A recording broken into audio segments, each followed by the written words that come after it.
here's your host, John Chapman. All right, 49ers fans, welcome to another episode of the 49ers Rush podcast. I'm your host, as always, John Chapman. And here's the deal, guys. This is kind of crazy. This is episode number 297. I usually don't keep track of stuff like this, but sometimes whenever I'm going through and just making sure the podcast is posting everywhere, sometimes you get to see, oh, look, this is how many episodes you have and all that stuff. We're approaching number 300. Number 300, what a milestone, 4 years in, and, you know, every single year we just add on and we do more. We're going to do whatever it is everybody wants out there. But episode number 300 is approaching, and guess what? That's going to be Sunday night's episode, and I've got a lot of good news for there. I see the countdown crew, people showing up. I love it, appreciate it. We've got a big one. Big giveaway this week, and I'm going to tie it to a review that was left by Liquorman Miller. Awesome name, by the way, on iTunes. And what we're going to do today, we're going to go through injury updates. We're going to go through the entire offense. We're going to show you Kyle Shanahan clips from Nick Mullins' press conference. We're going to show you film, and we're going to talk through and answer all your questions as always. Just make sure you at me, at John Chapman, if you're joining us live. But we've got a lot. We're going to be here for a while, but there's a lot of stuff to talk about. But before we get to that, you know, we've been doing this thing where you leave a 5-star review on iTunes and you tell us your story about how you joined the faithful. And, you know, a big reason why we started this, one, just because I'm addicted to the history of the faithful. It's beautiful, but the community grows during that process.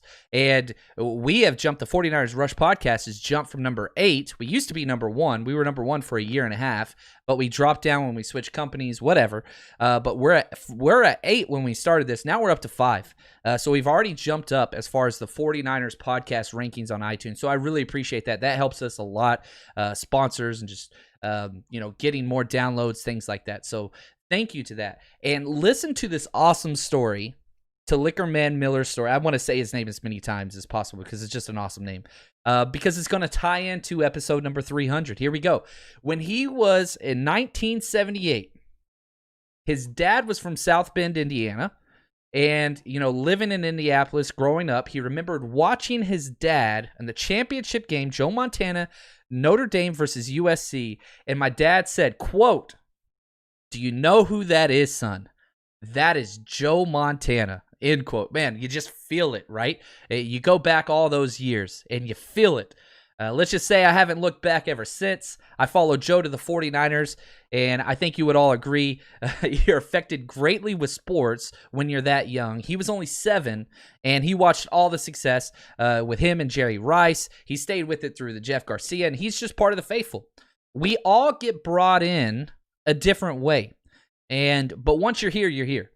The greatest fan base in football, no doubt. All of sports. I mean, faithful then, faithful now. And I freaking love it. I absolutely love it. And it's really interesting, too, because here's the deal. And he goes on to say a lot of nice things. I really do appreciate the kind words, Mr. Miller. He says, "Thank you, John, for all that you do for diehard 49ers fans. Listen as much as I can with my busy work schedule. Appreciate the effort you put in." Thank you so much. So head over there if you want to share your story. Go to iTunes, leave a 5-star review. I don't care how long it is. This is yours, and I want to be able to share that story, so thank you so much. But here's how it ties into episode number 300. I've reached out to our sports memorabilia partners, Game Day Sports and Memorabilia, and they hooked us up with the best jersey I've ever seen in my entire life. It is an autograph signed GOAT jersey, Joe freaking Montana, and it's the black new one, the official Nike NFL jersey, autograph, hand signed. We're giving it away for free. Sunday's podcast. Here's what you got to do. You guys are already subscribed, so you're good there.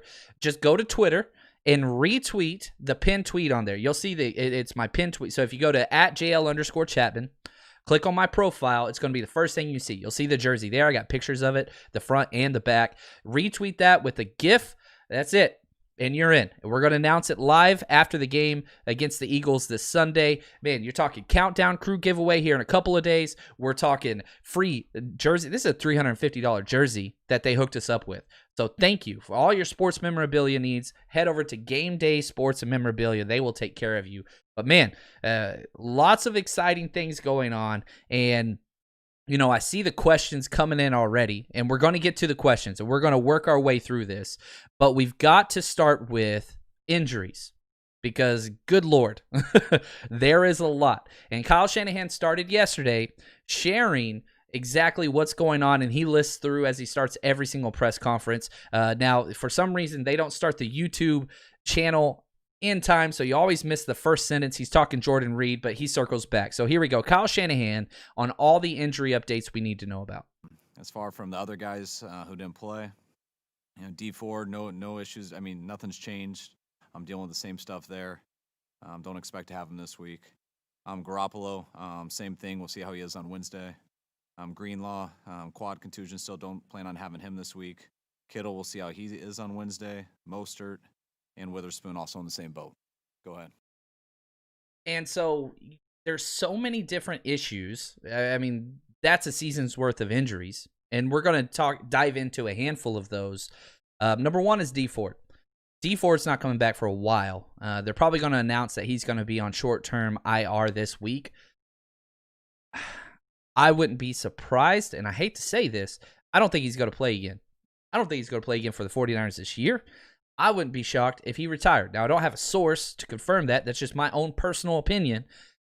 It's bad. Once you get knee, calf, Achilles, back, neck, all those things, they just keep adding up.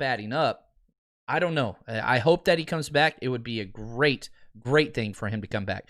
But the injuries are there. Now, the positive things. There are so many 49ers that could come back. So many. And it starts right off there with Deebo Samuel. Got to get this guy back. He hasn't practiced. Tomorrow Wednesday. I'm new here. Tomorrow Wednesday will be his very first practice since Super Bowl week. That's how long he's been out. Now he's in shape, right? So he's got the messed up foot, the Jones fracture, and he's in complete shape. You can work out with the Jones fracture just fine. So sprinting, all that stuff. The issues that you have, though, is the cutting back and forth and putting all the weight on top of that broken foot. That's where the problem is. So there's a strong chance you could have Deebo out there Sunday. Now, we won't find out till probably Thursday or Friday because he's going to have to go through a practice. He's going to have to sleep, show up the next day, go through a practice, and then see if swelling, any type of inactivity happens. If that's the case, you got to sit him down. You can't rush him back. And the 49ers offense is proven we're going to be just fine. Yeah, it'd be great to have Deebo back this week. It'd be great every team in the NFL wants a Deebo. But you don't have to rush it back. It's just not what you need to do. And, he went in just a little bit further, Kyle Shanahan did, on Deebo Samuel. Here he is right here on Deebo. Should get him out there practice Wednesday. I know he's been chomping at the bit to get back. I know he's really made a lot of progress here in these last 14 days. So I know he's pumped to practice. I mean, I know he's pumped to play. We'll see how he is. I know he's conditioned right. I know he's healthy. I know he's feeling good. But Wednesday will be his first time in a football practice since Super Bowl week of last year. So we got to take that into account also. So we'll see how he goes and how he does in these 3 days, and then we'll evaluate that at the end of the week. And so you've got some good there. There's no doubt about that. There's a lot of good there. Excitement, man. It's funny. And, I went back as soon as Deebo's injury happened and the timetables get put out there and all those things. I said week 4. That's what I claimed. Week 4, week 5. That's whenever don't go on the road trip. Looked like he was going to come back week 1, re-flared up, put him on IR, rightfully so. Now we get to see him. Gosh, I hope he comes back this week. I'd probably, if I had to put a percentage, I'd probably say a 60-40. 60% he plays this week, 40% waits one more week. Now, other players that might be coming back, you got to talk Jimmy G, baby. Here's Kyle Shanahan.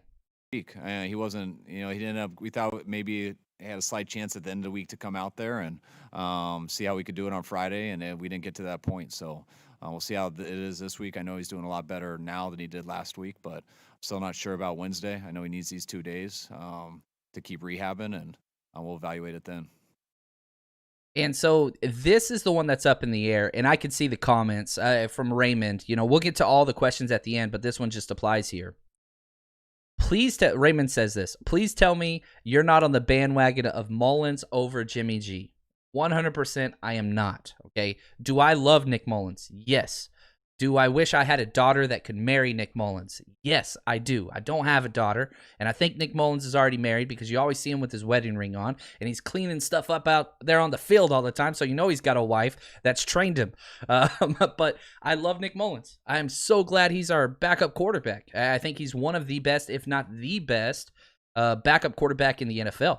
Probably in that kind of 20 to 25 range of quarterbacks, to be honest with you. I would take him over so many starters out there.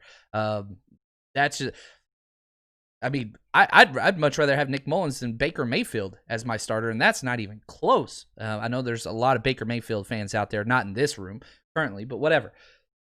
Jimmy G's the quarterback. The ceiling is just insanity. Now, I'm not trying to take anything away from Nick Mullins, and later on in this episode, we're going to go through the grades, we're going to go through the numbers, how he held up against the blitz, they blitzed him a lot. We're going to go through all those things, and it's not anything taken away from Mullins. He's great. The ceiling for Jimmy Garoppolo is incredible. It's the highest. It really, really is between the two. Take a step back and look at Mullins. He's 4-5 as a starter. He's 4-5 as a starter with the exact same squad that Jimmy Garoppolo is 26-5 as a starter. And so, again, it's Jimmy Garoppolo. He's our quarterback. I understand people always want to have a quarterback debate and all that stuff, and it's a great thing because that means you have a quality backup. It's just what it is. Remember, Jimmy Garoppolo's coming off his best game as a pro. That first half, again, it was against the Jets, but he was injured with nobody else out there, and he was incredible. Now, another player this is probably the worst news of the episode. I didn't want to lead with it. I don't like to be a negative guy, but that's Jordan Reed. He's going to be out for quite a while. Here's Kyle Shanahan. Great. I was really happy with Jordan. Got a little late start with us, and especially in a short off season. Eased him in there the first game, but did great in his 10 plays that he got. I thought he was one of the best players on the field in the second game, and he was coming out strong in this game. He was going to be a huge part of that, and had an unfortunate injury. Recovered from the ankle there in the end zone, but ended up spraining his MCL, I believe, when he came back for that catch that he hit where they got him a little bit low on. But I know he's disappointed, but not discouraged. I think he was really liking where he was at. It's something that's going to take some time. Just what they say, probably 6 to 8 weeks, which does take some time. So I know he's disappointed in that, but nothing that's going to affect him after that. He'll hit his rehab hard, and hopefully we can weather the storm while he's gone, and he'll come back to a good team. Here's what's crazy is he was a top 3 tight end graded by Pro Football Focus across all metrics. The dude was balling. We knew he was going to get injured eventually, and for the people saying, oh, he's just so injury prone. Yeah, he's injury prone with concussions. Sprained MCL on that turf, we've seen it, right? We've seen a lot of people get injured on that stupid turf at MetLife, but this is not an injury-prone thing. The guy came out and battled through the ankle after making almost a freaking circus catch, which should have been a touchdown. That was amazing. His foot was out of bounds, but take that for what you will. But you got to move forward. So hopefully Kittle comes back this week. I fully expect it. He got 2 practices in last week. Kittle's playing this week. I'm putting Kittle at about 95% guarantee he's playing. I can't believe they kept him out for 2 weeks, but I'm glad that they did with the results that we had. So Kittle's going to be back, no doubt about that. Ross Dwelly, the duct tape of the 49ers, he's going to be back as well. And then you still have Charlie Warner, but he has struggled very, very bad. Very bad is being kind. So the 49ers make a very savvy move today. They claim a player off of a practice squad, a player we all know. They go get your boy, Daniel Helm. Tight end / fullback / Swiss utility knife / tough guy, whatever. And they sign him to the active 53. So you put Jordan Reed on IR. That frees up a spot. You go claim Daniel Helm off of the Bucs practice squad, and so he counts now as our 53, whether or not he's active this week, but he's been with the 49ers for a year and a half in his career. So he knows the system. He'll be able to step in, but it does show you there's still that little bitty doubt that George Kittle might not go. And if that's the case, you have to have 3 tight ends active in this offense. Now, my guess is if George Kittle is healthy and is active, Daniel Helm will be on the inactive list come game day when that comes out an hour and a half. But now you have that utility kind of safety net, right? If you will, you've got a guy that can help you in that situation. God forbid, Kittle doesn't go and you're already out Jordan Reed, you still have those options. So I think the 49ers are going to be just fine. I really, really do. Now, what I want to do next is I want to jump over to some film. Here we go. Let's jump over here. I finished this morning, so thank you to all the Patreon subscribers. It's insane the amount of support that you guys have come through. Listen to all these people that joined our Patreon in the past 36 hours. Rick, Maria, Big Tone, Patrick, Zach, Dennis, Lamont, Matt, Alex, Niner, Sickness. I freaking love it. I love it. Thank you guys. I appreciate all the support, and the product that I put out there, I want to have pride in, and I want to make sure it's what everybody wants. That's the goal. So this morning, we did a full breakdown of the offense, and we only got to halftime, and it was over an hour long. So I still got to do a whole nother offensive breakdown on the second half, and the defensive breakdown comes out tomorrow morning. So if you haven't joined us, please head over there, Patreon, just patreon.com, 49ers Rush Podcast. You'll see it there. Join us. You get everything. If you want to join and just check it out and cancel right afterwards, you're fine to do that. But once you join, you get hundreds of hours of film breakdown from last year to this year to draft stuff to everything. So there's a lot there. Now let's talk through, again, as you guys see the plays there, let's talk through who performed the best this week. And we know a lot of them off the top of our heads, but let's allow Pro Football Focus, PFF, to kind of guide our conversation with the top and lowest graded 49ers offensively. Tomorrow, we'll be back for some more. We do 4 episodes a week here. We'll be talking about the defense. So no doubt, right at the very top, Nick Mullins, BDN, baby, with an 81.0 grade. Now, Kyle Shanahan talked about Nick Mullins and just how great he's been, and then we're going to even get to hear Nick Mullins talk about Nick Mullins and kind of what he went through this week. So here's Kyle Shanahan on his backup QB. Pretty much how I look to you guys. I mean, he was very efficient and made all the plays that were there, and then made a number of plays that weren't there. Extended a few, had a few big third downs, a few big second and longs. He kept us on the field for a while and played tough, and I was very impressed with him. And each time I watch it, I feel stronger about that. You love it. You freaking love it. Just the whole idea of having a backup quarterback that you can have this much faith and this much confidence in to go out there and just air the ball out during the game. Now, whenever we look at exactly how he responded during the game, one, he was just so consistent in moving the ball. He only attempted 2 deep passes. He was 1 for 2. Both of them were on the outside left, so outside the numbers to the left side of the field that traveled more than 20 yards. So completed one of 50% of those for 26 yards. Where he does his damage is that intermediate range, which Kyle Shanahan loves, that 10 to 20 yard kind of cushion right behind where the zone settles.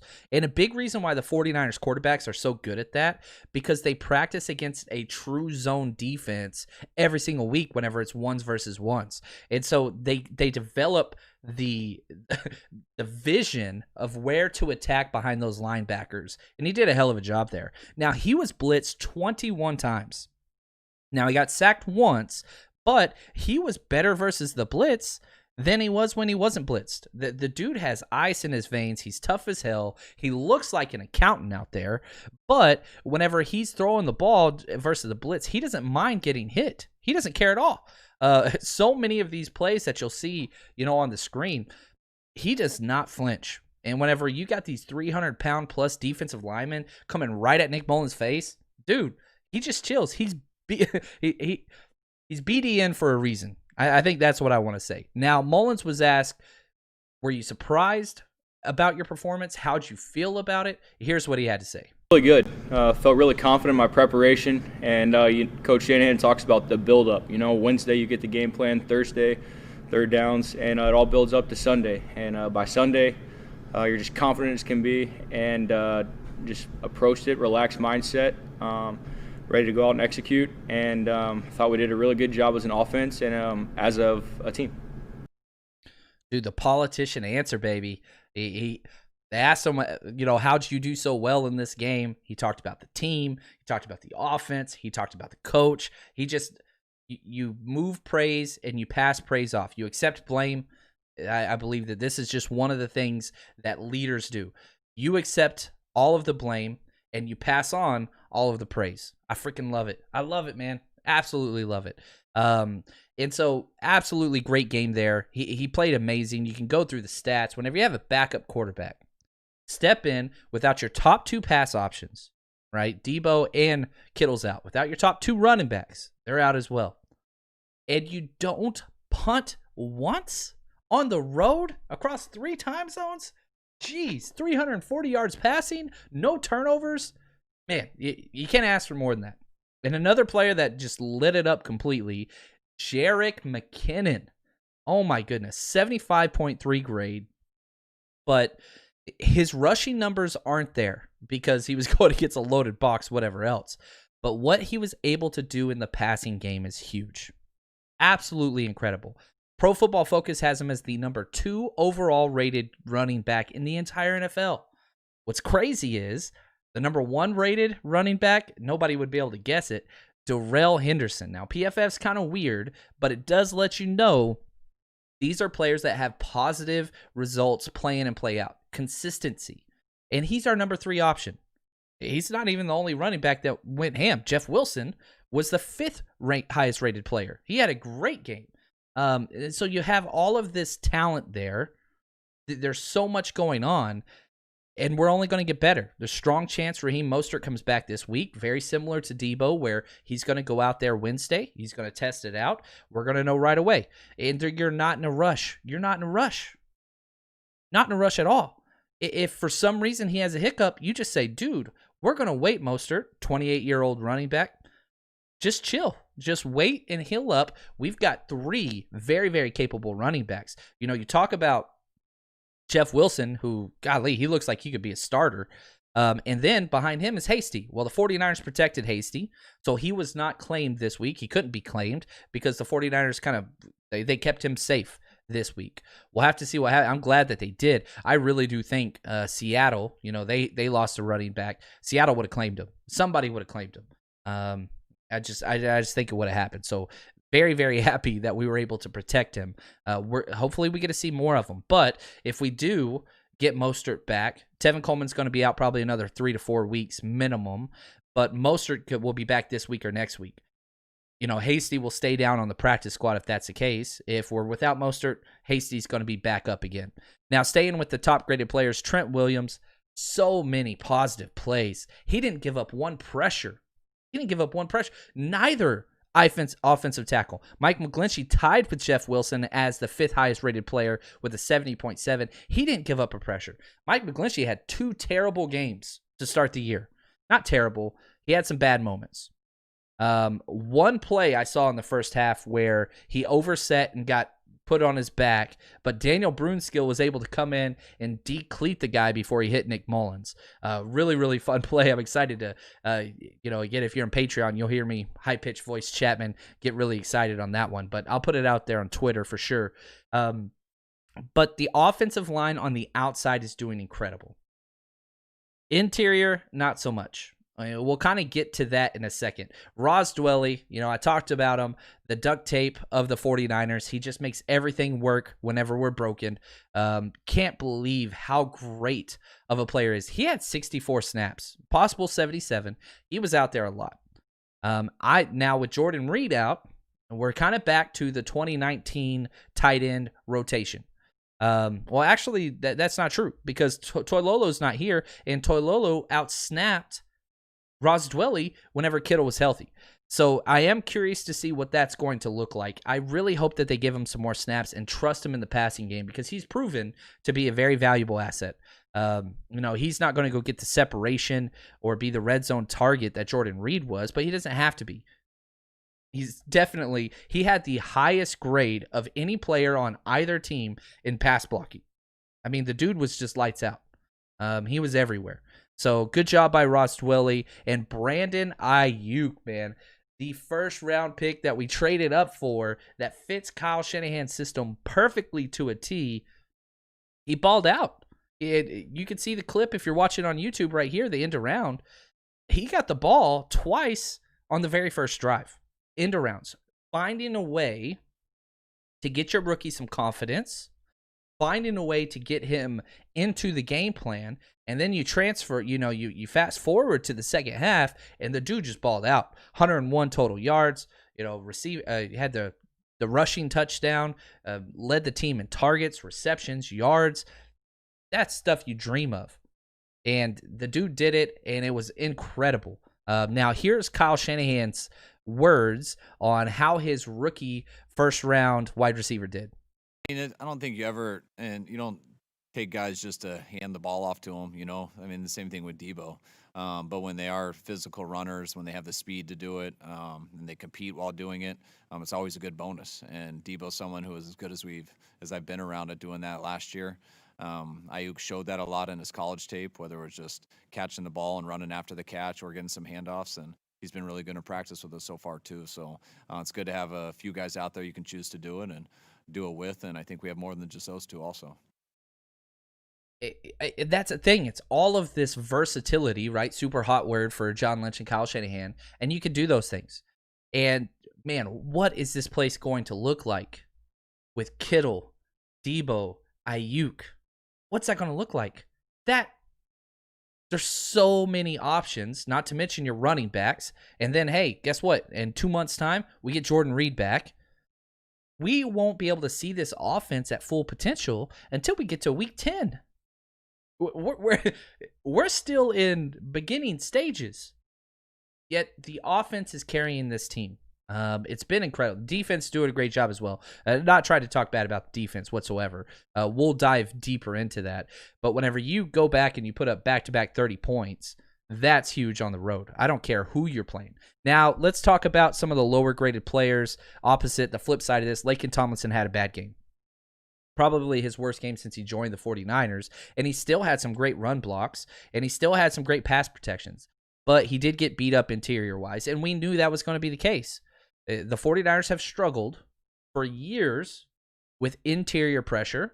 You're playing against the Giants, who are a very poor team. However, their interior is amazing. Their 3 interior players were great, and they took advantage of that. So Laken Tomlinson had a bad game. Kyle Juszczyk, they graded really low, which was a little weird. He did miss a couple blocks, but he shouldn't have been that low. I didn't like that. Charlie Warner was towards the bottom as well. Daniel Brunskill, he's just struggling. But though I will say this, going through the film, there are more positive plays from Daniel Brunskill as opposed to weeks 1 and 2. So he's still having a hard time sticking to his run blocks. He always gets where he's going to go. He's probably one of the most mobile guards in the NFL. He can get there. He knows what he's supposed to do. The problem is he doesn't stick. He's not sticking to his blocks. And so he's making contact, he's driving, but at the point of contact, whenever the running back cuts through his gap, he gets bench pressed off, and then that player is allowed to make a play. He's just not sticking. So you're kind of working on the phase 3 of an offensive run game blocking, which that's where he's having his problem. Trent Taylor and Dante Pettis round out the bottom 5. Dante Pettis got 8 snaps, and they were meaningful snaps too. He got in there in the second quarter. I don't know why, but that happened. I wish we need to get off that. Now, we do have to talk about, and I'm sure this is going to be in here, we got to talk about special teams. Special teams is bad. And it wasn't just the long snapper. I understand. Yeah, the long snapper was bad. Kyle Nelson, 4 bad snaps out of 5. Bad. It was terrible. Also, awful up front. Our wings on both of our wings, who we had Ross Dwelley, and then we also had Eric Armstead. They played very, very poor. Now, it got fixed a little bit late, but man, we should have had 2 kicks blocked in this game. One of the kicks should have been blocked because of the protection, and one or two of the kicks should have been blocked because of the snap.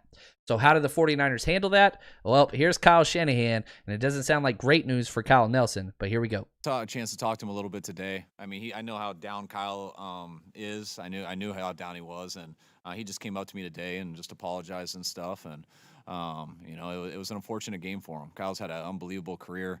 He's been a great 49er. He's been a great teammate. I mean, I've loved Kyle in these 3 years that I've got to know him, and he's been great for us. So I know it was a really bad day. I just told him that, fortunately, it didn't cost us anything. We were able to. It wasn't an issue in the game because of how the rest of the game went. We were able to still get a W. But he understands this business. He understands how the league works, and we're going to bring in some guys tomorrow, work them out. We'll see how they look, and then we'll decide what's the best for us going forward. When Kyle Shanahan says we're going to bring in some more guys tomorrow, he wasn't joking. 4 long snappers were brought in today to compete. Now, my guess is none of them will be signed, and Kyle Nelson's going to get another shot this week. If he has another struggling week, then I think it's done. We pay our long snapper pretty dang good, actually.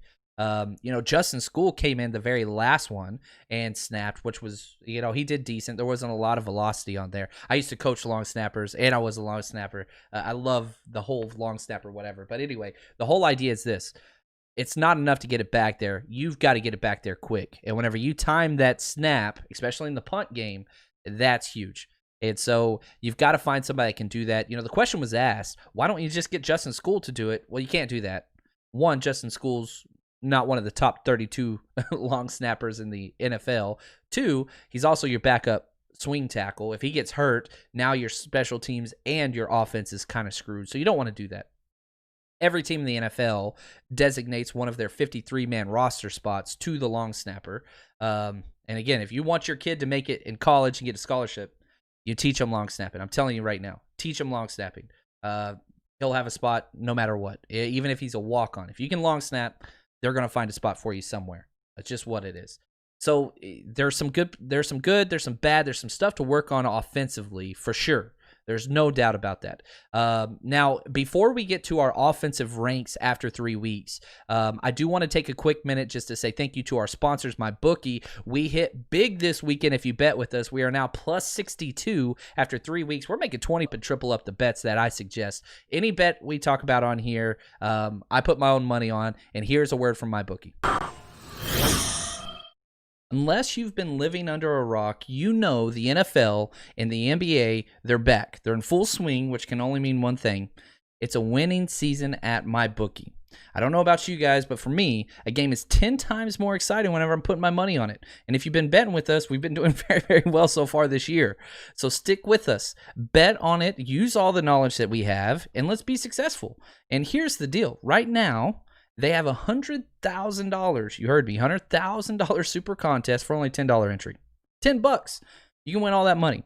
They're giving away $5,000 in cash prizes every 4 weeks. You would be crazy not to jump in there with all your knowledge.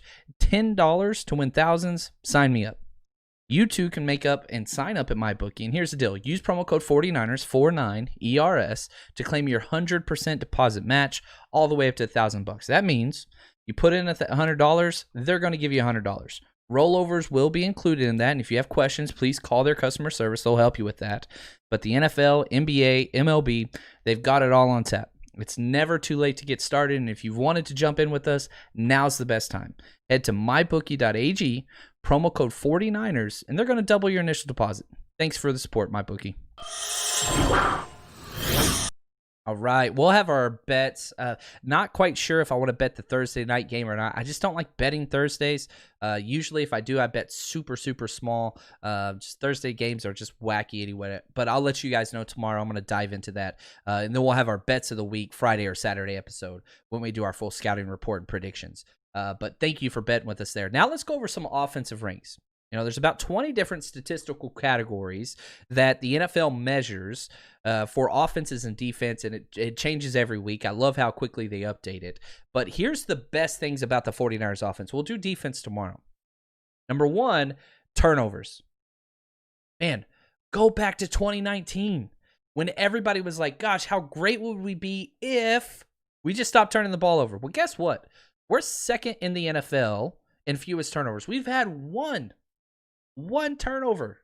That's it. And that was when our quarterback got drilled as he was throwing it, tipped pass off one of his Jerick McKinnon's hands to be intercepted. We're protecting the ball. 3 and outs don't exist on this offense, no matter who's back there and no matter who we got out there at the skill positions. So that's great news. We're 4th best in the NFL at rush touchdowns. We have 5 rushing touchdowns. And again, don't have our top 2 guys out there week 3. Don't have them. Offensive line hasn't been great. And every single team we have played, all 3 weeks, they're stacking the line of scrimmage. There's a big reason why we're getting man-to-man coverage on the back end. It's because we're playing against 7, 8, 9-man boxes. You go to the Jets, 10-man boxes. But we're still running the ball effectively. One of the things in a Kyle Shanahan offense, you got to run the ball. Rush attempts add up.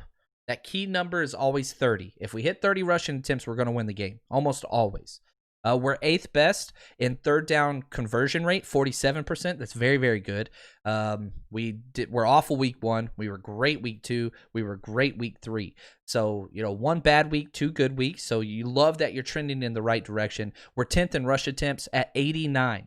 And that lets you know, again, 3 games, 3 times 30, that's 90. Lets you know how close we were to win in week 1. So close. Could you imagine the headlines, the narratives? If the 49ers did win week 1, we lost everybody, and we're still 3-0. I love the fact that we're not getting media attention nationally, how we're dropping in all the power rankings despite winning back-to-back games by over 18 points. I love that. Go ahead. Allow everybody else. This is just rinse, repeat from last year. We don't want the respect. We're the pretenders, remember? Let us be that. That's fine. This is a damn good football team. And I understand the way we felt week 2 was, the sky is falling. Oh, no, what's happening here? Is it over? It's not over. It's not over. The 49ers' best football is ahead. It's ahead of where we are now. 11th in total points. I think that's going to pick up a little bit. Now let's talk negatives. There's really only 2 things. They haven't converted a 4th down conversion. They're 0 for 2. So that's 0%. That's going to put them dead last. But, man, we didn't even have that many 3rd downs week 3. We were converting on 2nd down. So that's going to get corrected. And then we're 21st on 1st downs overall with only 64. That's it. Every other statistical category, we are better than 16. We're better than the average. And so there's so much there where the 49ers just have what it takes. This is a winning football team, period. And as long as they continue down this path and they don't shoot themselves in the foot, and then you get back some of those playmakers and you add in some of those explosive plays, it's going to be scary. The 49ers are going to win a different way in 2020. It's not going to be with the defense, even though the defense is still good. It's going to be with the offense. All right, let's jump to some questions here. I'm going to scroll through the questions. Make sure you at me at John Chapman. Raymond, I love it. This is from Matthew H. Sorry about that. I already read Raymond's. Went over 5,000 on YouTube subscribers today. Woohoo. Thank you, Matthew. That is correct. The 49ers Rush podcast. What? We got something going on here, man. We're cooking.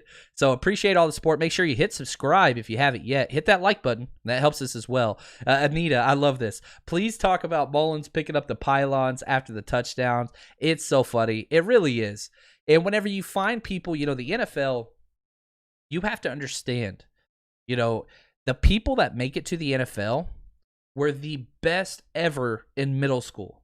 They were the tallest kids ever. They were the strongest, the fastest, the most athletic. They were, the best player ever to come out of every one of their high schools. They go to college. They're the best at that college.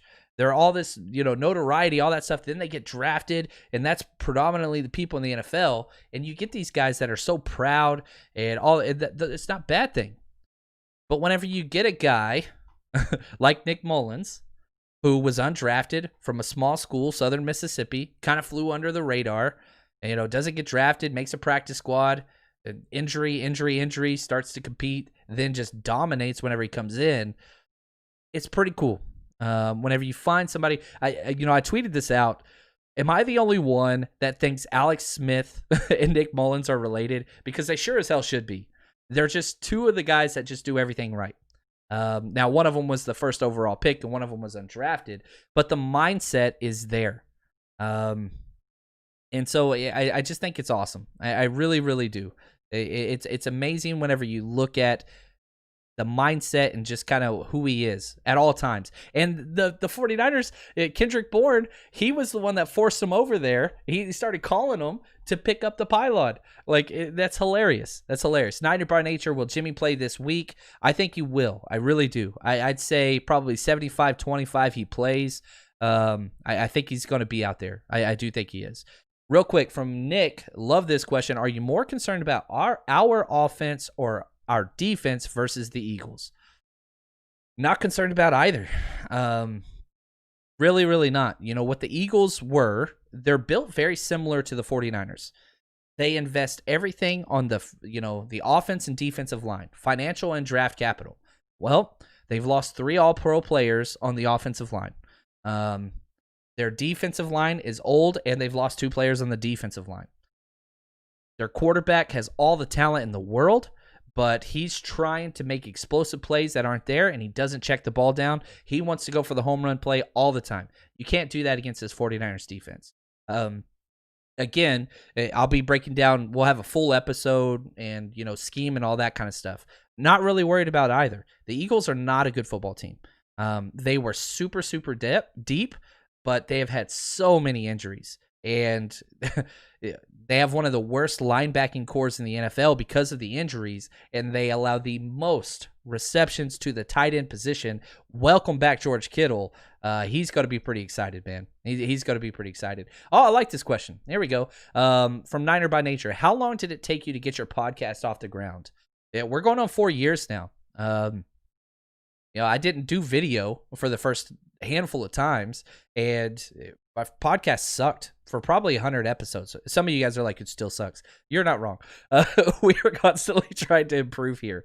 But, starting right before last year, before the Niners took off, it just started to gain a lot during draft season as we dove into all the draft prospects. And, man, it's consistency. I really think that's it in its relationship. I don't think a lot of people come here for my takes on the 49ers or even really for football knowledge or whatever. It's developed into a community. I really think it is. It starts on Twitter, and it goes through these live episodes, and it just builds. I don't know. It's organic, I think. And a lot of hard work goes in the back end, and it's not just me. We've got an amazing team here with a lot of people supporting us. But yeah, we'll have to see what happens there. And I want it to keep growing. I really do. I don't want this just to be, I'm not content with where it is. And almost all the great ideas that we've implemented have come from people saying, hey, why don't you do this? And then I just do it. I figure out what it is, and we go live. So thank you. I appreciate that. I still don't think we're where we should be, though. It does kind of bother me that we are the 5th ranked 49ers podcast on iTunes. That bothers the hell out of me. It's just, I listen to all of the other podcasts. They're friends of mine and colleagues that I talk to on the phone and all that stuff. I love those guys. However, I'm prideful. I don't know of anybody that puts as much work into this. I'm sure there are people out there, and I know it shouldn't be a competition. It's just who I am. It's who I am. All right, here we go. Next question. Can we win our division with all these injuries? Hell yes, we can. Now, it doesn't help that we're in the toughest division in all of the NFL. Here's what's crazy. After, the Ravens lost, the 49ers have the best point differential in the entire NFL. Number 1. All 32 teams, we have the best point differential, despite all the injuries that we do have. Now, if you look at just the NFC West, good God, that's 4 quality teams. That is 4 great teams. Russell Wilson, obviously, we're tied for second with a 2-1 record. Actually, we're in last because we don't have the same conference record or divisional record. So we're in last place right now as a 2-1 team. Meanwhile, the Washington football team doesn't even have a damn mascot, barely got 1 win. They're in the playoffs if the playoffs started today because the NFC East is complete garbage. The worst division in pro sports. And Can we make the playoffs? Yes. Can we win the division? Yes. Russell Wilson, though, through 3 games, and I hate the dude. I don't like him, but he's playing better as a quarterback so far than any quarterback. If he continues this, it'd be the greatest season ever for a quarterback. The dude is averaging 5 touchdowns a game passing. Now, they're not a complete team. They have no defense whatsoever. So what are they going to do whenever Russell Wilson can't put up, 40 points a game? We'll have to see. But there's no doubt in my mind, the 49ers are good enough to win this division. They are, even though it's the best division in football. The 49ers are a pretty damn good football team. So coached, more depth than anybody out there. And we're getting everybody but Bosa back. So the injuries are bad. But we're getting them all back. Bosa's gone. Solomon Thomas is gone too, but I don't think that's a negative. I hate to say that. He was a depth piece. He took up snaps, but whatever. Bosa hurts. There's nobody else that could be Bosa. D Ford, I don't think he comes back. That hurts. But, man, Deion Jordan balled out. We've got some guys that are going to have to step up. There's no doubt about that. It's just what it is. Yeah, from David, Jimmy or Mullins, it's Jimmy G. Not even a question. I bet you even if you ask Mullins, I think he would say the same thing. So you take that for what you want. But no, it's 100% Jimmy G. Just understand that. That's all there is. From Niner Drag, here we go. Can our D-line rotation we have right now get better and compete with the elite and make it a final dance? Yes, we can. Once Ronald Blair gets back. We've got to have another edge piece. Kerry Hyder is turning into a very formidable player. He's a quality starter. But you need a third defensive end. Right now we just have 2. Now you can say, all right, well, what about Ziggy Ansah? He played okay. What about Deion Jordan? He played really, really well. No. You need to have another guy. And I think that's what's key. You got to get Ronald Blair. Ronald freaking Blair. I can't say it enough. It's Ronald Blair. It's going to be Ronald Blair. That guy is going to have to step up and make some money. He's on a 1-year deal, prove-it deal, coming off of his injury. He is going to be key. And then the next one, probably, week 10 or so, Julian Taylor. Once we get him back, I expect him to be starter quality. And I really think that he's going to be a guy that can play on the outside. So, yes, this D-line can get us there. We still have a top 10 defensive line in the NFL. There's no doubt in my mind. Now, are we the best defensive line in the NFL that we had before the season? No. Unfortunately, we don't have that. But I still think we're kind of in that top 10 range. That's just what it is. From Michael, do your thing, number 27, or Pettis will be in the side of... No, I don't think so. Do I think Dante Pettis or number 27 will be on the team at the end of the season? I don't think so. I don't think either one will. I just don't see it. You got to move on from both of them. And once Richie James comes back, I wouldn't be surprised if Dante Pettis is inactive. Won't be shocked at all. He'll be a healthy scratch just like he was for the Super Bowl. We'll see it again.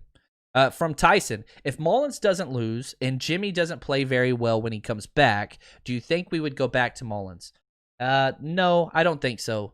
I mean, even if you look at week 1, which Jimmy Garoppolo played relatively poorly on, even if he had that type of performance, I don't think you go back to Mullins. I just don't think. Can you win a Super Bowl with Mullins? Maybe. I know you can win a Super Bowl with Jimmy. That's a rarity. There's not that many quarterbacks you can say that with. Jimmy got us there and outplayed Mahomes for 3.5 quarters. Dominated. Mahomes was so bad. Go back and look at the stats that Patrick Mahomes had in 3.5 quarters. It was like 50% passing rate, fumble, interceptions. I mean, he was trash. Jimmy was playing great. Then things changed. So you've kind of seen it that he can do it all. He can do it all. There's not that many guys that could do that. And I think that's what I think it's there. Let's see here. Tommy, do you think Verrett will get another start opposite of Mosley if healthy? Yeah, he will. There's no doubt. It's not Akello. Akello hasn't proven. Akello played 1 game. It was bad. Really 1.5. It was bad. Number 27's not in the equation. It's going to be Mosley, which once he clears concussion protocol, he should be fine. You don't know his history. college programs, especially his that he went to, Tennessee, they cover everything up. You can look at Jalen Hurd and his concussions there, which is why he left Tennessee program, whatever. But Mosley and Verrett should be starting this week, and then you get Sherman back after that. Sherman will come back week 5, but yeah, I want Mosley out there. And then Akello as a backup. Do not want 27 on the field. Just don't want it. I just don't think it's going to happen. From Tyson, how big do you think Jordan Reed's absence will be during the gauntlet in our schedule? If we have Kittle, I don't think huge, but here's what it's like, okay? And maybe I'm the only person that's going to get this analogy. I love Chipotle. They're not sponsoring the show. I love Chipotle. But whenever I go to Chipotle and I pay extra for the guac, I'm dancing while I'm eating my damn burrito. And that's what he is. He's just that little extra that you got to pay extra for, and we don't have that right now. So where's that extra flavor coming from, right? It's got to come from somebody else. And so we haven't seen Deebo and Aiyuk together. Perhaps some of that can work out. Trent Taylor's been almost non-existent. 1 catch for 20 yards. It was a big third down conversion on the first drive, but Trent Taylor's got to show up somewhere. Ross Dwelly, if he can keep doing what he's doing, I mean, he played great. So look at when Jordan Reed went out of the game. We didn't have Kittle either. We just had Dwelly. That dude delivered. He delivered. He delivered. So kind of take that for what you want. But I really do think this offense can be better than it was last year. We scored the second amount of points in the NFL last year. Second. I think it can be better. I really, really do. And so consistent. I mean, we saw it. No punts. No punts in a whole freaking game on the road with a backup quarterback, without your top 2 receiving options, without top 2 running options. Yeah. You guys are getting me. You're getting me fired up, people. You're getting me fired up.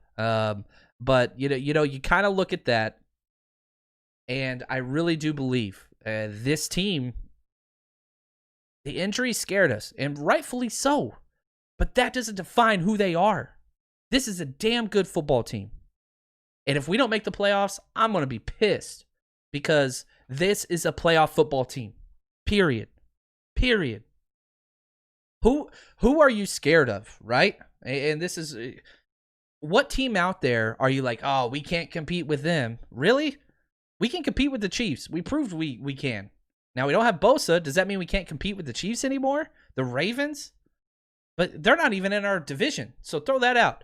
You don't think we can compete with Seattle, with Green Bay? Good Lord. If we played Green Bay right now, we'd be favored by 20 points. And I'd still take us covering that. Seattle, that's going to come down to the fourth quarter no matter what. Nick Mullins, Jimmy G, no Kittle, with Kittle. That's coming down to the fourth quarter. Arizona, the last 3 times we played the Cardinals, it's come down to the last possession, period. The Rams, good Lord. Come on, they don't even have a home field. Wherever we play the Rams, with fans, without fans, it's a road game for the Rams. They don't even have a location. They're freaking they're the gypsies of the NFL. They move every freaking 2 years. They don't even know where they belong. There's nobody I'm scared of in the NFC. Nobody. The Saints, I think it'll be a tough game, but Drew Brees does not look like he has it. There's nobody I'm scared of. Which roster would you take over the 49ers in the NFC? Nobody's. Now, once you get into the Ravens or the Chiefs, okay, now you've got a debate. But again, their rosters are loaded because of their quarterback play. If you watch Monday night, the Ravens didn't look all that impressive. Yeah, they're a good damn football team, and Mahomes kind of did his thing. But the Chiefs roster is not near as good as the 49ers. Just Mahomes does so much extra. So you take that for what you want. The 49ers, damn, I'm not picking anybody over us. That's just you watch the film, we'll have to see what happens, but even week 1, it came down to the end, and we were playing some terrible football with a lot of people out. Wait till we're at full strength. Just wait. We're going to be all right. Remember, head over to Twitter, retweet my profile thing for the Joe Montana jersey to enter in that. We're going to be giving away that on Sunday. Appreciate you guys. Get your reviews in. Tell us how you joined the faithful so we can share that. Appreciate you as always. Thank you so much for all the support. Incredible. Can't believe we're getting close to episode 300. Thank you guys. And as always, stay strong, faithful.